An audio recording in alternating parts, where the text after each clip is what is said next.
গতকাল 17 সেপ্টেম্বর মঙ্গলবার সেনাবাহিনীকে ম্যাজিস্ট্রেসি পাওয়ার দেওয়া হয়েছে। এক প্রজ্ঞাপনের মাধ্যমে জনপ্রশাসন মন্ত্রণালয় এটা জানিয়েছে গতকাল রাতে, এবং গতকাল থেকে এটা কার্যকর হয়েছে।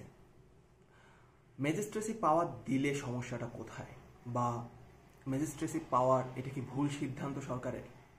আমরা জানি গত 19 জুলাই আন্দোলন চলাকালীন সময়ে স্বৈরাচার শেখ হাসিনা সেনাবাহিনীকে মাঠে নামিয়েছিল। পরবর্তীতে 5ই আগস্ট শেখ হাসিনা দেশ ছেড়ে পালিয়ে গেলেও সেনাবাহিনী তার ব্যারাকে ফিরে যেতে পারেনি।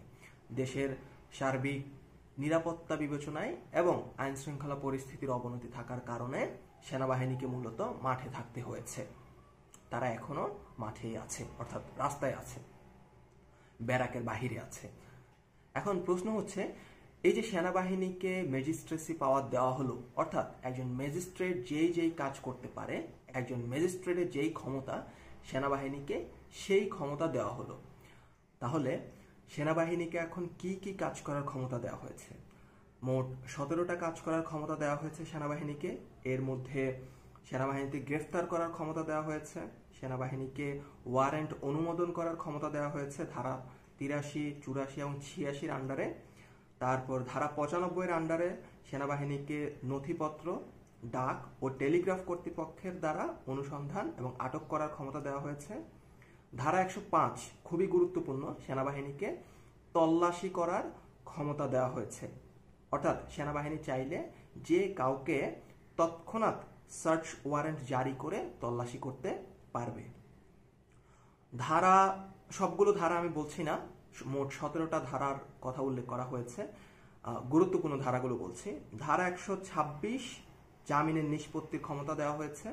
ধারা 127, 128 এবং 129 এই 3টা ধারা গুরুত্বপূর্ণ। সেনাবাহিনীকে যে কোনো ধরনের বেআইনি সমাবেশ ছত্রভঙ্গ করার ক্ষমতা দেওয়া হয়েছে 127। ধারা 128 যে কোনো ধরনের বেআইনি সমাবেশ বেসামরিক ওয়েতে ছত্রভঙ্গ করার ক্ষমতা দেওয়া হয়েছে। ধারা 130 খুবই গুরুত্বপূর্ণ, বেআইনি সমাবেশ ছত্রভঙ্গ করার জন্য সেনাবাহিনী চাইলে সামরিক শক্তি ব্যবহার করতে পারবে। এবং এরপরে আরো দুটো ধারা রয়েছে, ধারা 133, ধারা 142। এই দুই ধারার আন্ডারে সেনাবাহিনী চাইলে যে কোনো ধরনের উপদ্রব দমনে ব্যবস্থা নিতে পারবে। এখন আমরা জানি সেনাবাহিনী চাইলেই কারো উপরে সামরিক শক্তি প্রয়োগ করতে পারে না, দেশের জনসাধারণের উপরে। আমরা দেখেছি 19 জুলাই স্বৈরাচার শেখ হাসিনা সরকার যখন সেনাবাহিনীকে মোতায়েন করেছে, তখনও সেনাবাহিনী জনসাধারণের উপর কোনো ধরনের সামরিক অভিযান চালায়নি। শুধুমাত্র একটা ঘটনা ঘটেছিল, সেটা হচ্ছে মোহাম্মদপুরে, যেখানে একজন ম্যাজিস্ট্রেটের নির্দেশে সেনাবাহিনী গুলি চালাতে বাধ্য হয়েছিল বা গুলি চালিয়েছিল।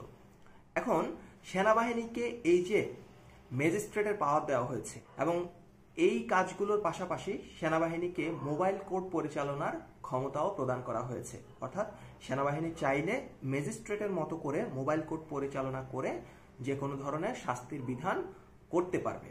এক্ষেত্রে মোবাইল কোর্ট পরিচালনার যে শাস্তির বিধান, সেটা আমরা জানি যে কারাদণ্ডের ক্ষেত্রে সর্বোচ্চ 2 বছরের কারাদণ্ড দেওয়া যেতে পারে, যদিও মোবাইল কোর্ট স্বাধীন বিচার ব্যবস্থা বিরোধী এবং একই সাথে সংবিধান বিরোধী। সেনাবাহিনীকে এই ক্ষমতাটাও দেওয়া হয়েছে। আমরা আশা করব সেনাবাহিনী এই ধরনের কাজ করবে না। এখন আসি, সেনাবাহিনীকে এই যে এই ক্ষমতা দেওয়া হলো, এত ক্ষমতা দেওয়া হলো, কেন দেওয়া হলো?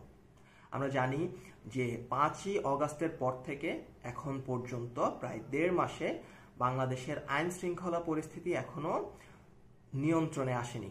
এখনো অনেক পুলিশ জয়েন করেনি কাজে, এবং যারা জয়েন করেছেও কাজে তারা ঠিকভাবে দায়িত্ব পালন করছে না অথবা করতে পারছে না। এবং এরই পরিপ্রেক্ষিতে দেশের আইন শৃঙ্খলাকে নিয়ন্ত্রণে আনার জন্য সেনাবাহিনীকে এই মুহূর্তে মাঠে নামানো এবং নির্বাহী ক্ষমতা দেওয়া খুবই গুরুত্বপূর্ণ ছিল। এটা যেমন সুবিধা আছে, একদিকে অসুবিধাও আছে। সুবিধা কি সেটা বলি। বেশ কিছুদিন ধরে বেশ কয়েক জায়গায় মব জাস্টিসের মতো ঘটনা ঘটেছে, মাজার ভাঙা হচ্ছে, হ্যাঁ, এই ধরনের ঘটনাগুলো ঘটছে। এবং সামনে হিন্দুদের সবচেয়ে বড় উৎসব দুর্গাপুজো আসছে।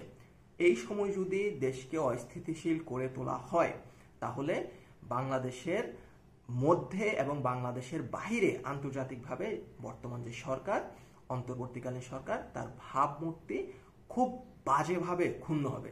এবং বাংলাদেশের আইন শৃঙ্খলা পরিস্থিতিকে ঠিক রাখার জন্য, বাংলাদেশের আইন শৃঙ্খলা পরিস্থিতিকে উন্নত করার জন্য সেনাবাহিনীকে এই মুহূর্তে ম্যাজিস্ট্রেসি পাওয়ার দেওয়া ঠিক আছে এবং এতে কোনো অসুবিধা নেই। এবং এই ম্যাজিস্ট্রেসি পাওয়ার কিন্তু অনন্তকালের জন্য দেওয়া হয়নি, এটা মাত্র 2 মাস অর্থাৎ 60 দিনের জন্য এই ম্যাজিস্ট্রেসি পাওয়ার দেওয়া হয়েছে। তাহলে বাংলাদেশের আইন শৃঙ্খলা পরিস্থিতি, সংখ্যালঘু যারা রয়েছে তাদের নিরাপত্তা এবং আরও যে ধরনের বিচ্ছিন্ন ঘটনাগুলো ঘটেছে, মাজারে হামলা থেকে শুরু করে বিভিন্ন মব জাস্টিস, এই জিনিসগুলো নিয়ন্ত্রণে আনার জন্য সেনাবাহিনীকে এই মুহূর্তে এই ক্ষমতা দেওয়া ঠিক আছে।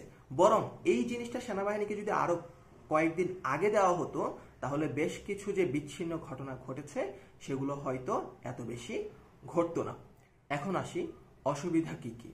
বেশ কিছু অসুবিধা তো অবশ্যই রয়েছে। তার মধ্যে একটা অসুবিধা হচ্ছে জনমনে আতঙ্ক সৃষ্টি, যে অনেকে মনে করতে পারে যে দেশে কি সামরিক শাসন চালু হলো, তাহলে দেশে কি মার্শাল ল চালু হলো। তাহলে ব্যাপারটা হচ্ছে মোটেই না, দেশে কোনোভাবেই মার্শাল ল চালু হয়নি। অনেকে এটা মনে করতে পারে যে সেনাবাহিনী কি তাহলে দেশের ক্ষমতা দখল করবে।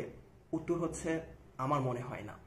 কারণ সেনাবাহিনী 5ই আগস্ট যখন ছাত্র জনতার অভ্যুত্থানের মুখে সরকারবিহীন একটা দেশ পেয়েও তারা দেশের ক্ষমতা দখল করেনি।